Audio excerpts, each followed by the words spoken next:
Mr. and Mrs. Noli Anacion and family, Mr. and Mrs. Jonalyn Dalisay and Batanes family, Mr. and Mrs. Joby Palmonis and family, Mr. and Mrs. Maylahino and family, Mr. and Mrs. Renalyn Parco and family, Mr. and Mrs. Arlen Gadamayo and family, Mr. and Mrs. Marie Crisdab, Mr. and Mrs. Nugent Perida and family, Mr. and Mrs. Erickson Espleto, at Dinang Tagawad Cristina Madrona. Ang magsisindi po ng kandila, Dinang Tagawad Cristina Madrona, Marisa Anacion, Berna Mendoza, Lini Evangelista, General Parco, King Noora, Ami Oleya, Beth Basya, at Shola Oleya.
Tayo po ngayon ay nasa ito ng Simbang Gabi, ika-22 ng Disyembre 2025. Mangyari sa akin ang iyong sinabi.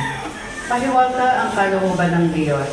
Hinihingi nito sa tao ang malalim na pagtitiwala, pananalig at pagsubok. Hindi man natin lubusang maunawaan ang kalooban ng Diyos sa pagkapit natin dito. Nagaganap ang mga milagrong hindi pa nakikita ng mga mata at naririnig ng mga tainga. Sa buhay ng mahal na ina, ang lahat ng ito ay ganap.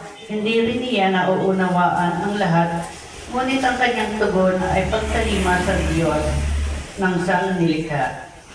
Magsitayo po at lahat at simulan natin ang pambungad na awit.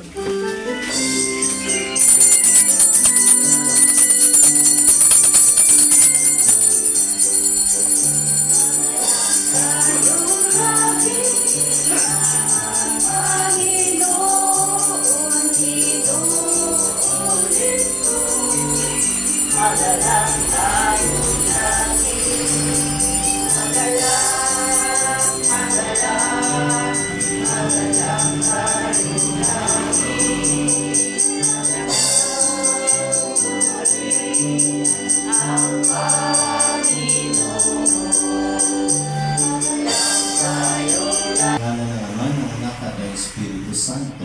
Amen. Sumayin niyo, Panginoon. At sumayin niyo rin. Mga minamahal kong kapatid, ngayon na muli tayo nagkatipon-tipon para sa ating simbang gabi, ating sama-samang ng ating mga nagawang kasalanan, hingin natin ang tawad sa Diyos.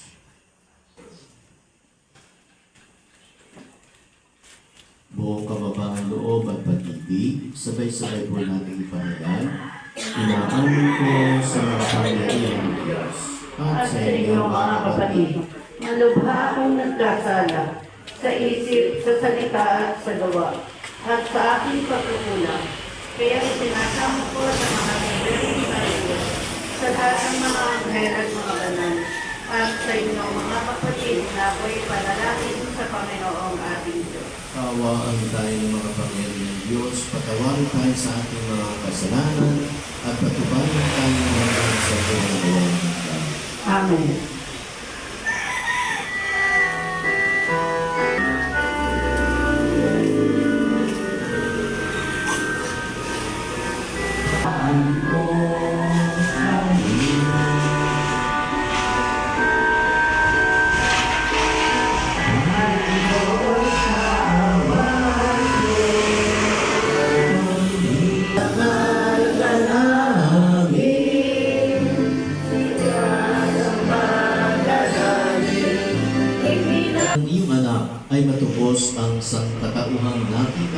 sa kamatayan na sadlaw. Ipagkalooban ng sa kanyang pagkakataong tao na may kapakababaan at pagkakataon na dapat na makasalo. Sa natutubos namin ito na siyang namamagitan kasama ng Espiritu Santo magpasawalang hanggan. Amen. Magsipo po ang lahat at makinig sa mga pagbasa.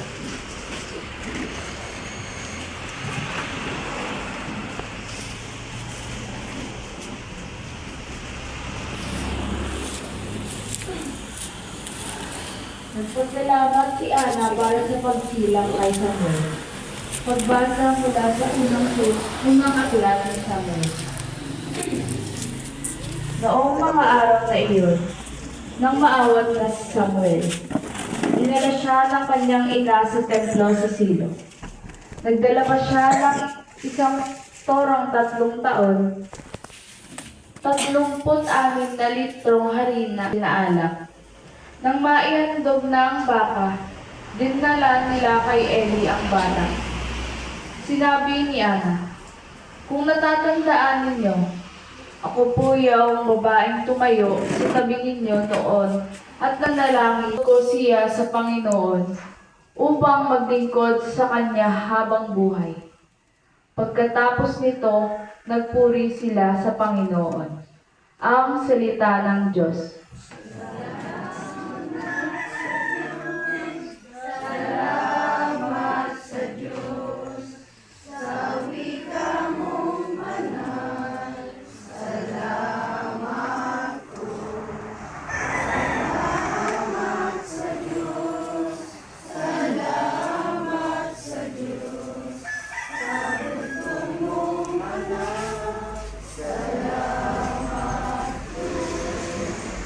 Salmong tugunan. Diyos kong tagapagligtas.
Kutsara niya. Kutsara ka na. Okay na yan, lagyan pa natin. Ilang piraso lang. Ito tayo na lumugod. Ito, buksan mo. Buksan yung bako, ilalagyan natin dito. Yun. Ito bako.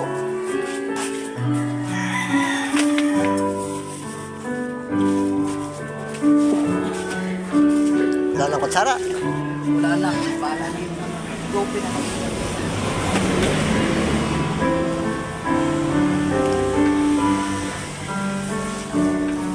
Hanap tayo.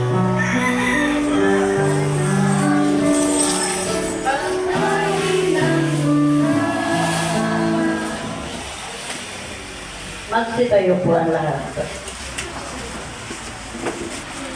Manalangin ka. tayo. Ama namin mapamahal, kami inyong palakasin sa aming pakikinabang upang kami makasalubong sa dumarating namin tagapagligtas ng may gawang karapat-dapat para maiharap sa ikapagkakamit namin ng pagiging kabilang sa mga mapalad sa pamagitan ni Jesucristo kasama ng Espiritu Santo magpa sa walang hanggan. Amen.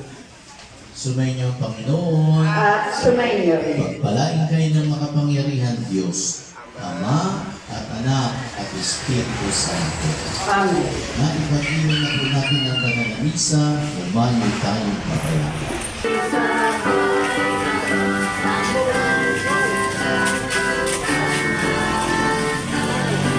Para Paul.